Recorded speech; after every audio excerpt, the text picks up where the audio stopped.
Here is my top truly wireless headphones under $30. Now, in last place is going to be the Redmi AirDots. And here's why.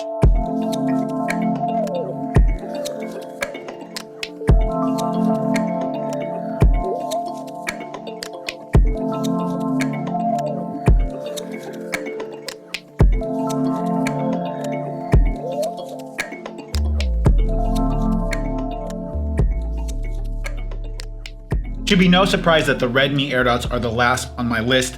These headphones chronically have problems with breaking. Tons of people have had issues with them cracking, and overall, it's just not a good pair of headphones. Now, if you're looking to buy any of these headphones, specifically the ones I recommend, I will have links in the description down below, as well as like a write-up on my website with the rankings for these headphones and where to buy them. Also, if you guys want to go ahead and ask me questions about these headphones, the best way to do it is to @ me on Twitter or drop a comment. Now, the fourth pair of headphones on this list is actually the Haylou GT1s. Now, my Haylou GT1s broke within the first day of getting them, or at least the case did. Since then, I've done some research about these online, and you can actually buy replacement cases directly from Haylou on their AliExpress store. And the case that you get for them is the case of the GT1 Pro.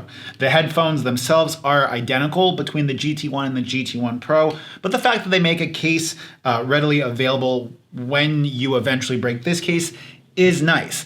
That being said, as a gift, these headphones feel cheap. They don't feel like a quality product. They rattle like in your hands. And if I was receiving these as a gift, outside of the initial cool factor of having them being truly wireless, I think that like shock factor would begin to wear off pretty quick. Third place for me is going to have to be the QCY T1c. Now, the Haylou GT2s are really close to this, and in some ways they're a tie. The QCY T1c, the case is just a little bit bigger than the GT2, and like overall, the fact that the headphones themselves are bigger kind of defeats the purpose of having such a small, like, inconspicuous headphone. That being said, I think some people would find the Haylou GT2 a little bit too small, and actually manipulate that button in your ear is somewhat difficult. Also, it's worth noting that I have beaten the QCY T1c up a lot. Like, I've dropped the case on the floor, I've broken the headphones apart, I've glued them back together, I've showered with them, I've dropped them in puddles, and they still work, and that's after like 8 months of use. I've already begun to have some minor problems with my Haylou GT2s. I am going to be doing a 1 month like follow-up about how well they stand up to being used as like my daily driver headphone, so subscribe to the channel if you want to see that follow-up video. And that's just going to bring us to number 2, which is the Haylou GT2. Now, as a gift, as a cool item that you would receive, these are a little bit more kind of luxurious feeling than the QCY T1c. They have the included cable. They are a little bit smaller and more discreet, which for some people, obviously that's going to be a plus. The case itself is just a hair like smaller overall, but as like a pair of headphones goes, they don't necessarily sound that much different than the QCY T1c, but they do feel a little bit nicer, for lack of a better term. And that's gonna bring us to the winner, what I would pick for a pair of headphones under $30, and especially as a gift. And that is the awei T10c. Because as a gift, I think the awei T10c are going to be a more surprising, more luxurious gift for most people. Not only are these some of the cheapest headphones in this comparison, but other than the Haylou GT1s, these are the only other headphones that have touch control. Also, you can control the volume, which makes them the only pair of headphones that I've tested under like 50 bucks where you can control everything.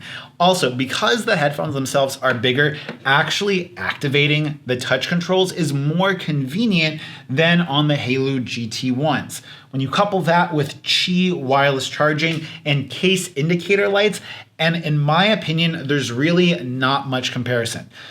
I know that they're bigger, I know that they're a little bit awkward looking. If you need to wear a hijab or a turban, or it rains a lot and you often wear a jacket with a hood on it, then maybe the QCY T1c or the Haylou GT2 would be a better option just because you're not going to have something rubbing up against your hood. But overall, because most of these headphones sound pretty similar, I think most people are going to appreciate the touch latency or the touch response of these because it's really quite minimal, as well as the audio delay and response because it's SBC. It's a little bit better like video delay when you're watching YouTube videos than on the Haylou because they're AAC audio codec. And it's also worth noting that if you're going to be buying any of these headphones as a gift, combining them with a pair of foam ear tips really will take the experience of using these headphones up a notch because it's going to ensure a better seal in the recipient's ear, which is going to make a big difference in sound. So I think that for any of these headphones, using some of the foam ear tips is going to be an upgrade. I'll link foam ear tips in the description down below. But you guys are asking for what my top picks for truly wireless headphones under $30 were. It's kind of like a gift buyer's guide, and here it is. I'm going to have links and I'm going to have stuff written up on my website for all this stuff. And if you guys want to go ahead and ask questions in the comment section down below, I do my best to respond. Till next time, it's been Mitchell. Hua Bing. Peace.